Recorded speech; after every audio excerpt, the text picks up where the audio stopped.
గంగా యమున సంగమ క్షేత్రం రిషికేశ్. హిమాలయ పర్వత శ్రేణుల పాదాల చెంత కొలువై ఉన్న క్షేత్రం హరిద్వార్కి 25 కిలోమీటర్ల దూరంలో ఉంది. అందుకే హరిద్వార్కి విచ్చేసే ప్రతి భక్తుడు రిషికేశ్ను కూడా తప్పక దర్శిస్తారు. చార్ధామ్గా ప్రసిద్ధిగాంచిన కేదార్నాథ్, బద్రీనాథ్, గంగోత్రి, యమునోత్రి క్షేత్రాల స్వాగత ద్వారం కూడా ఇదే. ఈ క్షేత్రం మీదుగానే యాత్రికులు చార్ధామ్కి వెళ్లవలసి ఉంటుంది. స్కంద పురాణంలోనూ రిషికేశ్ ప్రస్తావన ఉంది. రిషికేశ్ అంటే సంస్కృతంలో శ్రీ మహావిష్ణువు అని అర్థం. అందుకే ఈ క్షేత్రాన్ని శ్రీహరి స్వరూపంగానే భక్తులు భావిస్తారు. రిషికేశ్ అనగానే యాత్రికులకు ముందుగా లక్ష్మణ్ జూలా వారధి గుర్తుకొస్తుంది. పురాణాల ప్రకారం రావణ సంహారం కోసం శ్రీరాముడు తపస్సు చేశాడట.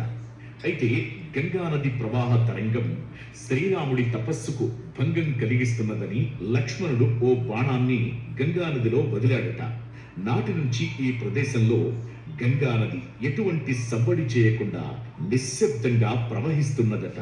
ఇప్పటికీ భక్తులు ఇక్కడ గంగా నది ప్రశాంతంగా ప్రవహించే దృశ్యాన్ని వీక్షించవచ్చు. హిమాలయాలకు వెళ్లే నిమిత్తం లక్ష్మణుడు జనపనారలతో ఓ వారధి నిర్మించాడు.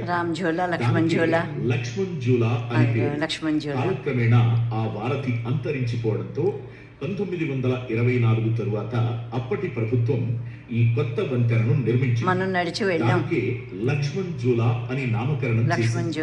ఈ నదీ తీరంలోనే శ్రీరామ సోదరుడు లక్ష్మణుడి సాహసాలకు ప్రతీకగా ఓ ప్రత్యేకమైన ఆలయం కూడా ఉంది. ఈ ఆలయాన్ని కూడా భక్తులు దర్శించుకుంటారు. శ్రీరామ లక్ష్మణులు ఈ క్షేత్రాన్ని సందర్శించినట్లుగా కేదార ఖండంలో మహర్షులు ప్రస్తావించారు. లక్ష్మణ్ జూలాకు పక్కనే రామ్ జూలా అనే వంతెన కూడా భక్తులు చూడవచ్చు. దీనికి ఎలాంటి పురాణ ప్రశస్తి లేదు. 1980 కాలంలో పర్యాటక అభివృద్ధి కోసం జూలాకు పక్కనే ఉన్నందున దీనికి రామ్ జూలా అనే పేరు పెట్టారు. ఈ క్షేత్రంలో రామలక్ష్మణ ఆలయాలతో పాటు ఆదిశంకరాచార్యులు స్థాపించిన భారత విష్ణు మందిరం, యమునాదేవి ఆలయం, గీతా భవన్, పరమార్థ నికేతన్ తదితర ప్రధాన ఆలయాలను భక్తులు దర్శించుకోవచ్చు. వీటితో పాటు గంగా యమునకు సంగమించే త్రివేణి ఘాట్ ను కూడా భక్తులు దర్శించుకోవచ్చు. రిషికేశ్ లో కూడా గంగాదేవికి సంధ్యాహారతి సమర్పిస్తుంటారు. ఆ వేడుకను వీక్షించేందుకు భక్తులు బారులు తీరుతుంటారు. చెన్నై తదితర ప్రాంతాల నుంచి రైలు సర్వీసులు ఉన్నాయి. ఆలయాలను నియమిత వేళల్లో దర్శించుకోవచ్చు. ఈ క్షేత్రంలో 12 ఏళ్ల కోమారు జరిగే మహాకుంభమేళ, 6 ఏళ్ల కోమారు జరిగే అర్ధకుంభమేళ, ఢిల్లీ నుంచి వెళ్ళాము.